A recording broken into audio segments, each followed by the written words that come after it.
बच्चों स्वागत है आप सभी का एक बार फिर से DSR फॉर यू में। बच्चों आप लोगों के जो एग्ज़ाम होने हैं 10वीं क्लास के 2022 के बोर्ड एग्ज़ाम, या फिर आप 9वीं क्लास के हैं या 12वीं क्लास के हैं, देखिए हिंदी ग्रामर सभी सब्जेक्ट में कॉमन रहती है, उनके वीडियो मैंने डाल दिए हैं। आज जो ये वीडियो लेके आया हूँ बच्चों, इसमें मैं आप लोगों को कुछ मोस्ट इंपॉर्टेंट क्वेश्चन बताने वाला हूँ, पढ़ाने वाला हूँ, सिखाने वाला हूँ। आपसे आज थोड़ी सी एक प्रॉब्लम होगी। ये जो वीडियो मैं शूट कर रहा हूँ मैं अपनी कोचिंग इंस्टीट्यूट में पढ़ाते हुए शूट कर रहा हूं, तो अगर आप लोगों को थोड़ी बहुत बाहर का कोई वॉइस आवाज़ आ जाए तो प्लीज़ उसको इग्नोर करके आप केवल वीडियो को समझने पे फोकस कीजिएगा। समय ख़राब नहीं करते, शुरू करते हैं हम अपना आज का जो वीडियो लेसन है उसे। तो चलिए बच्चों, हम बात करेंगे कि हाँ कुछ मोस्ट इंपॉर्टेंट क्वेश्चन की जो कि आपके पेपर में पूछे जा सकते हैं, और मैं यहाँ पे आप लोगों को प्रश्न बैंक प्रॉपर सॉल्व करा रहा हूँ। तो देखा, सबसे पहले जो प्रश्न यहाँ पे मैं बताने वाला हूँ, विज्ञापन लिखना। तो विज्ञापन लेखन, ये प्रश्न आता है, विज्ञापन लेखन किसे कहते हैं। ठीक है, तो विज्ञापन लेखन क्या होता है कि विज्ञापन अर्थात विशेष जानकारी देना, किसी वस्तु सेवा के बारे में, किसी वस्तु या सेवा के बारे में रचनात्मक और आकर्षक ढंग से विज्ञापन लिखने को विज्ञापन लेखन कहते हैं। ठीक है, क्या किसी वस्तु, विज्ञापन क्या होता है बच्चों, जैसे बाय द वे हमें कोई भी चीज़ बेचनी है, कोई भी चीज़, मान लो जैसे हमारे सामने ये परिच्छेदन है। अब इस परिच्छेदन में देखिए, सबसे पहले यहाँ देखिए पूरा हेडिंग लिखा है, ये पूरा डिटेल लिखा है 2022 हिंदी, ये पूरे देखो लिख दिया कि नवीन ब्लूप्रिंट पर आधारित 4 सेट। अब लोग जब खरीदते हैं तो खरीदने के पहले यही चीज़ें देखी जाती, यही तो एडवर्टाइज कहलाती है। तो विज्ञापन लेखन क्या है, यहाँ से आपकी परिभाषा शुरू होगी, किसी वस्तु या सेवा के बारे में रचनात्मक और आकर्षक ढंग से बतलाना। ठीक है, एक मिनट, यहाँ पर थोड़ा सा और चेंज करेंगे। किसी वस्तु या सेवा के बारे में रचनात्मक और आकर्षक ढंग से बताना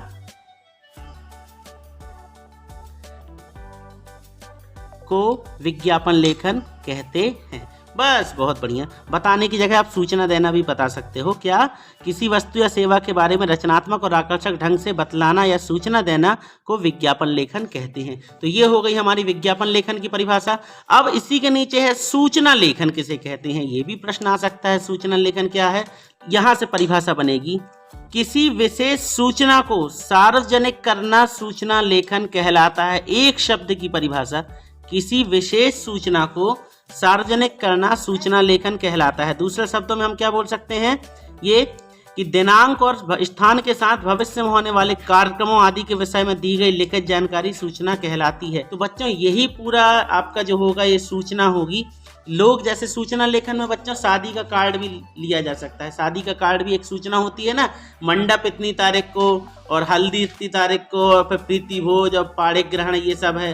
तो प्रीति भोज, अपन सबसे पहले प्रीति भोज देखते हैं कि खाने पीने की व्यवस्था कब है ना, और उसको देख करके ज़्यादा फोकस करते। भाई आप लोग नहीं करते, हम तो करना ही पड़ता है ना, खाना पीना ज़्यादा इम्पोर्टेंट है, तो वो हो जाता है हमारा प्रीति भोज। खैर, तो वही वो सारा वो शादी का कार्ड भी एक प्रकार से सूचना ही तो देता है हमें। तो सूचना लेखन यही है, क्या बच्चों, किसी विशेष सूचना को सार्वजनिक करना सूचना लेखन कहलाता। दूसरे शब्दों में दिनांक और स्थान के साथ भविष्य में होने वाले, मंडप के कार्यक्रम की डेट डली रहेगी, और मंडप, मायना, हल्दी, पाड़िक ग्रहण, प्रीति भोज, सारा कुछ जो कुछ भी कि दिनांक और स्थान के साथ भविष्य में होने वाले कार्यक्रमों आदि के विषय में दी गई लिखित जानकारी सूचना कहलाती है। बच्चों एक परिभाषा और देख लें आप सूचना लेखन की, एक गाइड में और मिल गई कि क्या है सूचना लेखन, किसी भी महत्वपूर्ण बात, तथ्य या विषय को कम से कम शब्दों में सटीक ढंग से लिखना सूचना लेखन कहलाता है। क्या, किसी महत्वपूर्ण बात को कम से कम शब्दों में सटीक ढंग से लिखना सूचना लेखन कहलाता है। ये परिभाषा भी आप लोग इसको तैयार कर लीजिएगा। इसी के ऊपर विज्ञापन लेखन की है, इसको भी आप देख लीजिएगा, मैंने आपको समझा दिया, चाहो तो आप ये परिभाषा भी लिख सकते हो। देखो बच्चों, यहाँ पे अगला प्रश्न जो है अनुच्छेद लेखन। अनुच्छेद लेखन को आप समझ लें, किसी भाव विशेष, मतलब कोई फीलिंग्स है, किसी भाव को विशेष या विचार विशेष को आप अपनी फीलिंग बताने के लिए या अपने सोच बताने के लिए, किसी भाव विशेष या विचार विशेष को व्यक्त करने के लिए लिखे गए संबद्ध लघु वाक्य या केवल लघु वाक्य समूह को अनुच्छेद लेखन कहते हैं। जैसे किसी एक भाव या विचार को व्यक्त करने के लिए लिखे गए संबद्ध और लघु वाक्य समूह को अनुच्छेद लेखन कहते हैं। बच्चों हम जब भी वीडियो बताएं आप लोगों को तो लिख जरूर लिया करो, इससे एक बार आप लोगों का रिवीजन हो जाता है। बच्चों इसके बाद देखें आप, एक और महत्वपूर्ण प्रश्न है, संवाद लेखन क्या है। तो देखें, मैं यहाँ पे आप लोगों के लिए एक बात बताऊं, मैं आप लोगों का टाइम वेस्ट नहीं करता। मेरे पास यहाँ पे एक ये प्रश्न बैंक रखी हुई है, आपके एक ये GBI की रखी हुई है, फिर यहाँ पे एक परीक्षा अध्ययन रखी हुई है, और ये जो है GPH रखी हुई है। तो बहुत प्रकार की गाइड एक ये रखी हुई है एग्जाम मास्टर। तो बहुत प्रकार की गाइडों को मैं यहाँ लेकर के बैठा हूँ और इनसे सबसे जो बेस्ट उत्तर बनते हैं वो मैं आप लोगों को देता हूँ। तो प्लीज़ हमारे चैनल पे आप लोगों का टाइम वेस्ट नहीं किया जाता, तो प्लीज़ हमारे चैनल को सपोर्ट किया कीजिए, थोड़ा सा प्यार दुलार लुटाया कीजिए। देख लेते हैं संवाद लेखन की परिभाषा। जो सबसे सरल परिभाषा हो रही है वही मैं आप लोगों को बता रहा हूँ, देख सकते हैं आप। ये देखो, एक प्रश्न बैंक में संवाद लेखन की परिभाषा क्या दी हुई है, संवाद से अभिप्राय बातचीत या वार्तालाप से है। ये थोड़ा सा टिपिकल है, आप लोगों को याद करने में प्रॉब्लम जाएगी, तो सरल लैंग्वेज से आप भाषा से सुन लें। संवाद लेखन की परिभाषा क्या होती है कि देखें, जब दो या दो से अधिक लोगों के बीच होने वाले वार्तालाप मतलब बातचीत, जब दो या दो से अधिक लोगों के बीच होने वाले वार्तालाप को लिखा जाता है तब वह संवाद लेखन कहलाता है। बस इतना। क्या देखो, मैं ऐसा बोल रहा हूँ, आप लोगों को लिखना है, प्लीज लिखते चलो बच्चों। भलाई आप एक घटिया सी कॉपी ले लो, फटी टूटी सी, कोई भी रद्दी कागज में लिखो, पर आप लिखो, प्रैक्टिस करो। उससे क्या होगा, आप लोगों की एक तो राइटिंग स्किल भी बढ़ेगी, लिखने की स्पीड बढ़ेगी, और आप लोगों को एक रिवीजन हो जाएगा। फिर से बोल दूं, जब दो या दो से अधिक लोगों के बीच होने वाले वार्तालाप को लिखा जाता है तब वह संवाद लेखन कहलाता है। बहुत अच्छी और प्यारी भाषा है, लैंग्वेज है, ये परिभाषा आप लोग याद कर लें। इसके बाद हम देख लेते कोई और अगले प्रश्न। देखो, इसके बाद एक और प्रश्न है बच्चों, अनेकार्थी शब्द किसे कहा जाता है। तो जिस शब्द के अनेक अर्थ निकले, जैसे कि जिन शब्दों के एक से अधिक अर्थ होते हैं उन्हें अनेकार्थी शब्द कहते हैं। जैसे कनक, कनक मतलब क्या होता है, सोना, धतूरा। एक और शब्द लिख सकते हैं आप, पानी। पानी अर्थ क्या होता है, पानी मतलब होता है जैसे कि इज्जत, और पानी मतलब पानी, ठीक है। और एक आध और उदाहरण आप लोगों को बताएं, तो जैसे इंग्लिश का कोई वर्ड ले लें, जैसे होता है राइट। राइट मतलब होता है क्या, सही, और राइट मतलब दायां भी होता है, दाहिना, और एक राइट मतलब लिखना भी होता है। बोलने की बात है, इनकी स्पेलिंग भी अलग अलग होती है हालांकि, मगर हम पढ़ रहे हैं हिंदी तो हम सीधी बात करें। जैसे कि एक और शब्द ले लें अंग्रेजी का ही, डार्क। डार्क मतलब क्या होता है, अंधेरा, और डार्क मतलब क्या होता है, गाढ़ा भी होता है, ठीक है। लाइट, लाइट मतलब होता है प्रकाश, और लाइट मतलब होता है हल्का। तो वही चीज यहाँ पे मेरे सामने क्या इंग्लिश के वर्ड है, हिंदी के वर्ड याद नहीं आ रहे, तो आप लोग आशा करते समझ गए होंगे अनेकार्थी शब्द क्या होते। एक शब्द के जब अनेक अर्थ निकले तो उसे बच्चों अनेकार्थी शब्द कहते हैं। इसी के नीचे है अगला प्रश्न, औपचारिक पत्र और अनौपचारिक पत्र। तो बच्चों यहाँ पे मैं आप लोगों को सबसे पहले एक संधि विच्छेद के माध्यम से बताना चाहता हूँ। जैसे देखें यहाँ पे, ये मैंने औपचारिक का संधि विच्छेद किया, उपचार धन एक। उपचार धन एक मतलब औपचारिक। देखें, वो पत्र जिनका उद्देश्य किसी का उपचार करना हो। उपचार करना समझ रहे हैं आप लोग। जैसे कि हमने अपने प्राचार्य को पत्र लिखा, क्या कि सर मुझे 3 दिन सेवा में श्रीमान प्रधानाचार्य जी मैं बीमार हूँ, मुझे 3 दिन की छुट्टी चाहिए। तो आप अपनी समस्या बता रहे हो ना उन्हें, 3 दिन की छुट्टी का इलाज मांग रहे, मतलब उपचार मांग रहे। आपने कलेक्टर को पत्र लिखा कि माननीय कलेक्टर महोदय जी, हमारे मोहल्ला में गुड्डू है जन, उनके बड़े पापा कहाँ चौक हो रहा है, और वे 3 दिन से अपने भयानक तेज लाउड स्पीकर बजा रहे हैं, और हमारे पेपर हैं जो डिस्टर्ब हो रहे हैं, तो इसके चक्कर में आप लाउड स्पीकर बंद करा दें। या माननीय SDM तहसीलदार महोदय जी, हमारे मोहल्ला की नाली बजा रही है, माँ कसम बहुत ज़्यादा कीड़ा और आपका जो कीचड़ वगैरह हो गया है, तो साफ कराने का कष्ट करें। तो ये आप क्या चाह रहे हो, उपचार चाह रहे हो। तो औपचारिक पत्र क्या होते हैं बच्चों, औपचारिक पत्र वे होते हैं जो देखें, आप सबसे पहले परिभाषा देख ले, वो ज़्यादा बेहतर है। औपचारिक पत्र उन लोगों को लिखे जाते हैं जिनसे हमारा व्यक्तिगत परिचय नहीं होता। इसमें व्यक्ति का नहीं बल्कि उसके पद का महत्व होता है। आपको इंसान से मतलब नहीं है कि रामलाल प्रिंसिपल है कि श्यामलाल प्रिंसिपल है, वो प्रिंसिपल है, वो ज़्यादा इंपॉर्टेंट है। तो ये औपचारिक पत्र की परिभाषा है, आप लोग इसको लिख दीजिएगा। एक आध और डेफिनेशन दिखा दे रहा मैं आप लोगों को। क्या औपचारिक पत्र किन्हें उन्हें लिखा जाता है जिनसे हमारा कोई निजी संबंध ना हो। प्रधानाचार्य को लिखे गए पत्र सरकारी विभाग मतलब कलेक्टर, तहसीलदार, इसको लिखे गए पत्र। संपादक, संपादक कौन होते हैं? जो किसी पत्रिका के संपादक होते हैं, उन्हें लिखे गए पत्र। ये औपचारिक पत्र, क्योंकि हमें यहाँ सॉल्यूशन चाहिए ना बच्चों, तो ये कहलाता है औपचारिक पत्र। और अनौपचारिक पत्र क्या होता है? अनौपचारिक पत्र ये है, देखो बहुत अच्छी बात मैं आपको सबसे पहले बता दूं, अनौपचारिक पत्र क्या होते हैं। ये इसके अंतर्गत सामाजिक, व्यक्तिगत निमंत्रण एवं बधाई पत्र आते हैं। ठीक है, अनौपचारिक पत्र की परिभाषा आप देख लें, ये है मजेदार परिभाषा। अनौपचारिक पत्र उन लोगों को लिखे जाते हैं जिनसे हमारा व्यक्तिगत परिचय या संबंध होता है या किसी प्रकार के संबंध होने या करने की संभावना होती है। अतः ऐसे पत्र पारिवारिक लोगों, मित्रों, संबंधियों को लिखे जाते हैं। अपनी भाषा में हम बताएं क्या? ऐसे पत्र जो पारिवारिक लोगों, मित्रों और संबंधियों को लिखे जाते हैं अनौपचारिक पत्र कहलाते हैं। उदाहरण, बधाई पत्र, निमंत्रण पत्र आदि।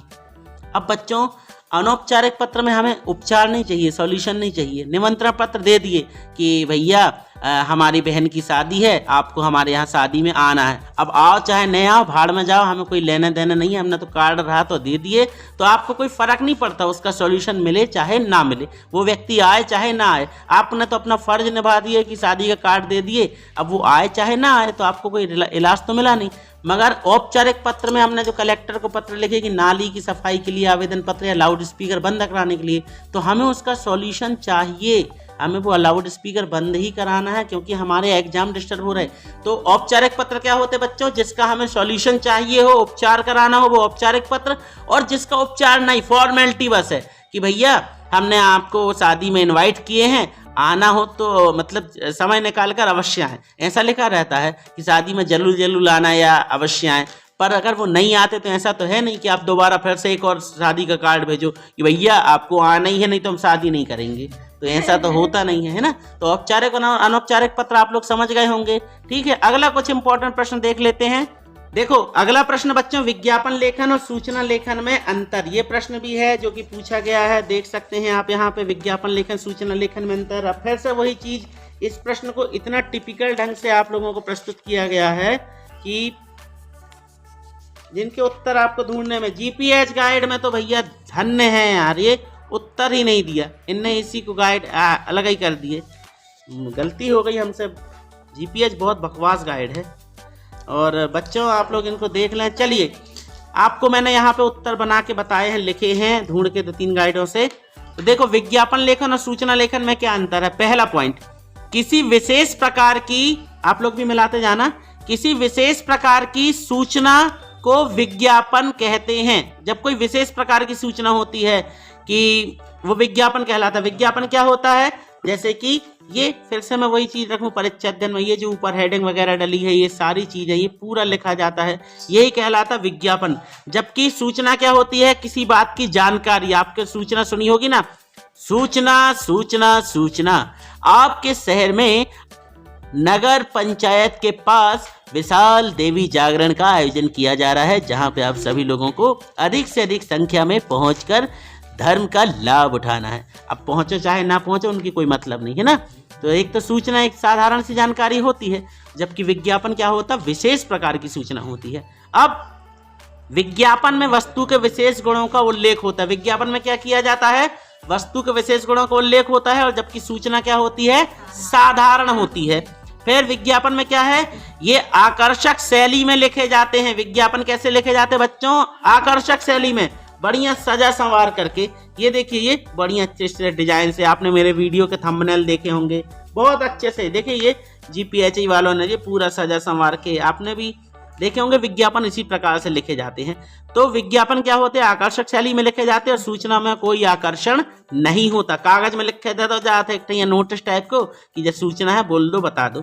फिर सूचना विज्ञापन में क्या है? इसकी भाषा उपभोक्ता की रुचि अनुसार होती है। आपने देखे होंगे विज्ञापन बहुत अच्छी डिजाइन से, कई स्लोगन से, जैसे कि आपने किसी टीवी एडवर्टाइज के विज्ञापन देखे हो। जैसे बच्चों आपने कोई निर्मा की ऐड आती है, पहले इस्तेमाल करें फिर विश्वास करें, बड़े आराम से, बड़े अच्छे से, अमूल माचो, बड़े आराम से, लक्स को जी अपना लक पहन के चलो। और भी कई प्रकार की ऐड आती हैं, तो आपने देखे वो बहुत इंटरेस्ट से वो ऐड बताई जाती हैं, बनाई जाती हैं। मतलब मतलब सुनने वाले का, देखने वाले का एक मजा ही आ जाता है। जबकि सूचना क्या होती है, बिल्कुल सरल लैंग्वेज में होती है, आपको मजा आ जाए नहीं है। सूचना आम जनता को सूचित किया जाता है कि वार्ड नंबर 5 में आज एक शिविर का आयोजन किया जा रहा है, जहां पे डॉक्टर के माध्यम से निःशुल्क परामर्श और दवाई दी जाएगी, तो अधिक से अधिक संख्या में वहां पे पहुंचकर अपना पंजीयन कराएं। धन्यवाद। तो ये होती है सूचना। आशा करते बच्चों आप लोगों को विज्ञापन लेखन, सूचना लेखन समझ में आ गया होगा, तो आप इसको देख लें और याद कर लीजिएगा। अगला प्रश्न देख लेते हैं। देखें, अगला प्रश्न है मुहावरे और लोकोक्ति में अंतर। अगला प्रश्न था, तो लोकोक्ति क्या होती है? लोक में प्रचलित उक्ति। लोक में प्रचलित उक्ति, पहला पॉइंट आप लोग लिख लें, लोक में प्रचलित उक्ति लोकोक्ति होती है। लोक में प्रचलित उक्ति लोकोक्ति होती है। और मुहावरा में क्या लिखोगे? ये किसी प्रकार के वाक्यांश या शब्द होते हैं। मुहावरा क्या? ये किसी प्रकार का वाक्यांश या शब्द होते हैं। लोकोक्ति में क्या? ये लोक में प्रचलित उक्ति या कथन होते हैं। कुल मिलाकर के बच्चों आप लोगों को मुहावरे की डेफिनेशन और लोकोक्ति की डेफिनेशन लिख देना है पहले पॉइंट में, ठीक है? चलो ठीक है, आप लोग देखो, पहला पॉइंट क्या ही लिखेंगे कि लोकोक्ति लोक में प्रचलित उक्ति या कथन होता है, मुहावरा एक वाक्यांश या शब्द होता है, पहला पॉइंट। दूसरा पॉइंट यही लिख देना, लोकोक्ति वाक्य के रूप में प्रयोग हो सकती है और मुहावरा स्वतंत्र रूप में प्रयोग नहीं हो सकता। लोकोक्ति केवल वाक्य के रूप में बोली जा सकती है, ठीक है ये, और ये स्वतंत्र रूप से प्रयोग नहीं होता। देखो ना, लोकोक्ति अपन सीधे बोलते नाच ने आवे आंगन टेढ़ो, और मुहावरा क्या बोलते हैं? अब जैसे मुहावरा है लोहा लेना, जैसे कल भी मैंने बताया था। अब अपन किसी को बोलते हैं कि लोहा ले लो तुम हमसे, तो लोहा ले लो मतलब सामने वाला क्या बोलेगा? हाँ भैया ले आओ, कितना है लोहा? तो भैया लोहा लेना मतलब संघर्ष करना या युद्ध करना। आप सामने वाले को अगर चैलेंज कर रहे कि हमसे युद्ध कर लो, और अगर आपने मुहावरा बोल दिया कि हमसे लोहा ले लो या मैं तुमसे लोहा लेना चाहता हूं, तो क्या करेगा सामने वाला? आपको लोहा ही पकड़ाएगा ना। तो लोहा लेने का अर्थ होता है जबकि युद्ध करना। तो मुहावरा बच्चों स्वतंत्र रूप से प्रयोग में नहीं लाया जा सकता, जबकि लोकोक्ति स्वतंत्र रूप से प्रयोग में लाई जा सकती। यही चीज है, लोकोक्ति वाक्य के रूप में प्रयोग हो सकती है और मुहावरा स्वतंत्र रूप से प्रयोग नहीं हो सकता। तीसरा पॉइंट आप लिख लेना। अब वैसे तो 2 पॉइंट लिखने थे, 2 पॉइंट मैंने बता दिए। लोक में प्रचलित उक्ति लोकोक्ति होती है, मुहावरा एक प्रकार का वाक्यांश या शब्द होता है, और ये वाला पॉइंट जो इसका पहला है वो आपका दूसरा पॉइंट बन जाएगा। फिर आप उदाहरण लिख देना। उदाहरण लिख देना, लोकोक्ति नाच ना आवे आंगन टेढ़ा, और मुहावरा लिख देना आग बबूला होना, या कोई भी जो भी आपको अच्छा लगे। लोहा लेना वो भी लिख सकते हो। इसके बाद बारी आती है बच्चों आपके कर्मधारय समास और बहुब्रीहि समास में। तो बच्चों समास के बारे में मैंने एक बहुत ही लाजवाब शानदार वीडियो पहले बना करके डाला है। आपसे रिक्वेस्ट है उस वीडियो को जाइए और देखिए, बहुत अच्छे से आप लोगों को वहां एक्सप्लेन किए हैं मैंने समास। देख ले बच्चों, इसी को आप कर लीजिएगा। कर्मधारय समास क्या होता है? इसका पूर्व पद गौड़ और उत्तर पद प्रधान होता है। बहुब्रीहि का दोनों पद गौड़ होते हैं। दोनों पद मतलब कि दोनों पदों की इंपॉर्टेंस होती है। और कर्मधारय में एक पद विशेषण या विशेष्य होता है, और बहुब्रीहि में दोनों पदों के अर्थ अलग अलग प्रकट होते हैं। समास का मैंने वीडियो दिया हुआ है, प्लीज उसको देख लीजिएगा, और फिर तीसरे में आप उदाहरण लिख दीजिएगा, ठीक है? इसी के नीचे है दिगु और द्वंद्व समास में अंतर। तो दिगु समास क्या होता है? इसमें गिनती मिलती है बच्चों दिगु समास में, जैसे कि चतुर्भुज, पंचानन और सप्तऋषि, नवग्रह, इस तरीके से, ठीक है, पंचवटी। तो दिगु समास क्या होता है? इसमें संख्या मिलेगी। क्या है? इसका पहला पद संख्यावाचक विशेषण होता है, और द्वंद्व समास में क्या होता है? दोनों पद प्रधान होते हैं। दिगु समास में क्या? पहला पद संख्यावाचक विशेषण और द्वंद्व समास के दोनों पद प्रधान। बच्चों उस वीडियो को जरूर देखो, समास के बारे में मैंने जो दिया है, आपको एक बार पूरा समास तैयार हो जाएगा। फिर दिगु समास में उत्तर पद प्रधान होता है, और द्वंद्व समास में दोनों पक्षों को जोड़ने वाले समुच्चय बोधक अव्यय का लोप हो जाता है। ये आप लोगों को थोड़ा सा टिपिकल है, इसको भी आप देख लीजिएगा। उदाहरण लिख लेना पंचवटी, और उदाहरण इसमें लिख लेना माता पिता, माता और पिता। तो बच्चों यहाँ पे दिगु और द्वंद्व भी आपके क्लियर हो गए। आशा करते हैं वीडियो अच्छा लगा होगा, और वीडियो अच्छा लगे तो प्लीज वीडियो को लाइक कर देना और अपने दोस्तों को शेयर कर देना। आप लोगों को आपके एग्जाम के लिए सभी लोगों को best of luck. Good bye.